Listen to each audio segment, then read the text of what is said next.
Pili ulit ako guys sa mga pambata. Kasi kakaunti na yun nandoon. Ito yung mga pinamili ko, pambata.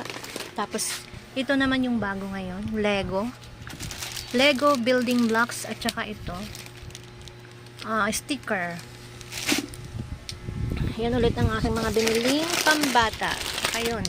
Nabili na yun guys. Nabawasan na.